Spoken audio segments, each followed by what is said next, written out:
Good morning guys, ito yung mga manok. Giniginaw sila, giniginaw yung mga manok guys. Ayun oh, kasi nakakulong sila ng ilang buwan. Tapos ipinakawalan ko. Ayan guys, pinakawalan ko sila kaya tuloy gusto nilang maligo. Ay yung mga manok. Ayan. Gusto nilang maligo sa ulan kasi pagi nga ngayon oh, tingnan mo ang dilim ng kalangitan. Ayan guys, gusto nilang maligo ang mga ito sa ulan, yung mga manok. Galing sila sa kulungan, pinakawalan ko sila galing sa kulungan. Dahil ilang buwan silang nakakulong kasi nung nagpunla kami ng palay, ikinulong kong mga manok. Tapos nung tumubo ng palay, andun pa rin sila sa kulungan.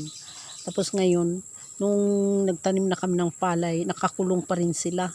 Hanggang ngayon yung nung namunga ng palay, nakakulong pa rin sila. Kaya ngayong nakapaggapas na kami, nakaani na kami guys. Ayan, pinakawalan ko na sila. Kaya iyan ang gustong-gusto nila sa labas ng kulungan.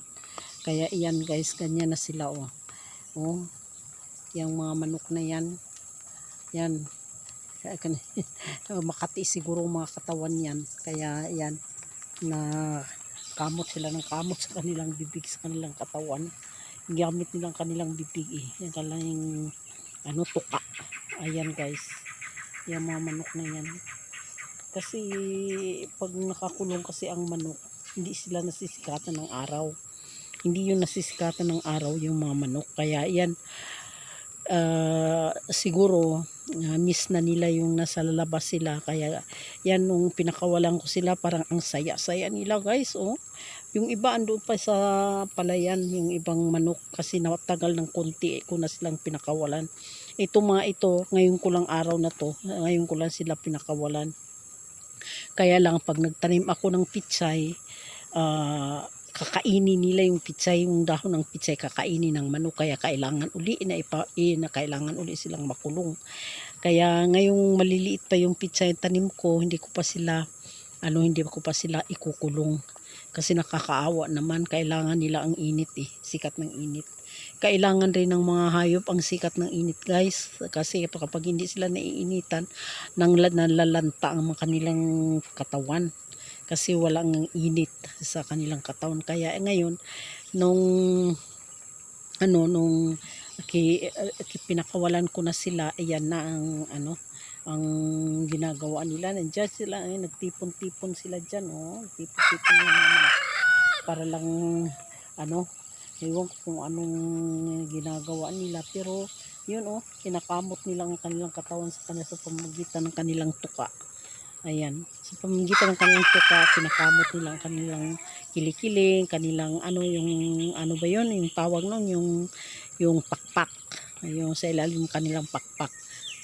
Hindi kilikili yun na tayong tao lang may kilikili, yung yan, yung ilalim ng kanilang pakpak. Ayan, yan guys ang ginagawa nila. Kaya ayan guys, ang mga manok, kailangan din pala ng mga manok ang sikat ng araw, kasi pag hindi nila nasisilayan ang init ng araw, ayan, ang lalanta ang kanilang mga katawan. Kaya ayan guys, so yun, ito mga pananim ko naman, dahil nga guys may bagyong si Leon.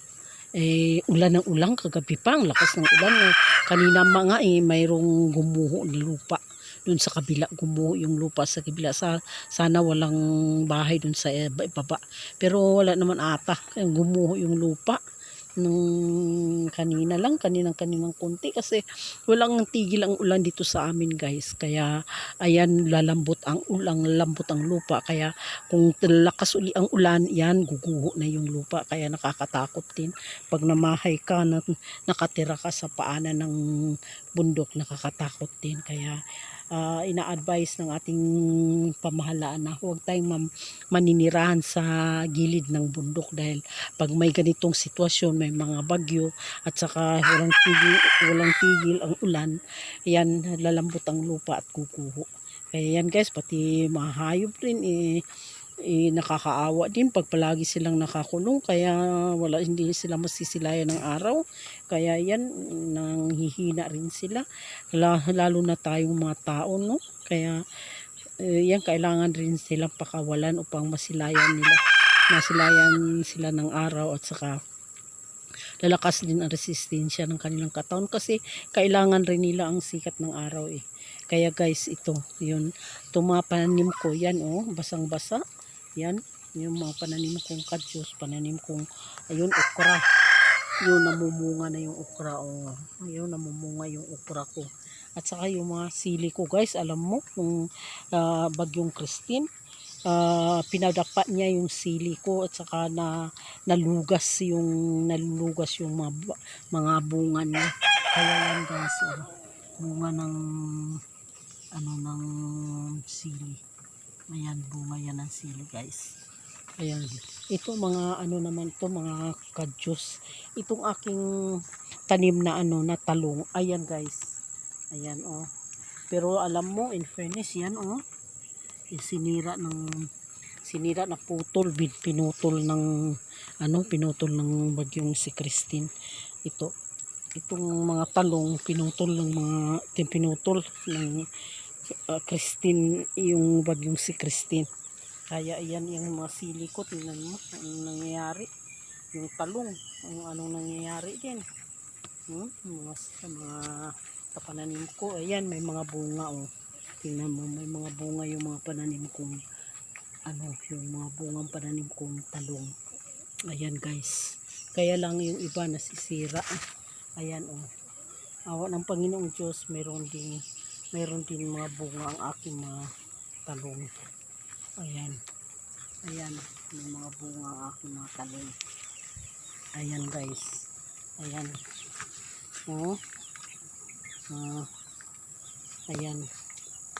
ayan din, nagtanim-tanim ako rin ng kalabasa. Ayan, kalabasa ito. Buti nga hindi sinira ng bagyong si Christine ang nito, ang bahay ng aking pananim na kalabasa. Kasi pag lumakas ang bagyo, ang hangin, tiyak yan, lilipad din lilipad din ang ginawa kong bahay ng kalabasa. Kaya buti nga hindi siya nasisira ng bagyo. Kaya ito guys, talong. Ayan, mga kong talong. Ayan, tanim kong talong yan. Ayan, daming bunga. Ayan, kung hindi sana magbagyo, at saka hindi sila nasisira kasi yung iba kong pananim dahil sa kadahilanan sa bagyong si Christine. Kaya tuloy nasira yung iba. Nagtanim nga ako ng guys, ng upo. Kaya lang nalalanta yung nasira yung buto ng upo. Kaya yan guys, na yung mga pananim ko. Ako, buti nga may pananim ako, para kahit papaano mayroon akong aanihin. Pag walang ulam, mayroong aanihin. Kaya lang itong mga manok hindi pa pwedeng ulam kasi maliliit pa. Yung malaki na yan, manok na malaki, paiitlogin ko yan. Yun guys, yung mga manok ayan, umakyat doon sa ayan, foggy guys, foggy siya visibility, ano ba yung hindi na makikita yung bundok, yung kahoy kasi foggy nga, foggy. Ayan guys, ayan. Ayan, kaya maraming salamat guys sa inyong suporta sa panonood. Ito mga tanim kong pitsay, tanim kong sili, bagong tanim ko yan guys. Yan, bagong tanim ko yan. Ayan mga manok yan, niya, kinakamot niya yung kanyang pakpak sa magitan ng kanyang sa kanyang yung sipit ng kanyang bibig. Kanyang tuka. Ayan mo, nakakaawa din sila kapag nakalagi silang nakakulong, no? Kasi nangangayayat din sila nangangayayat sila kapag palaging nasa kulungan.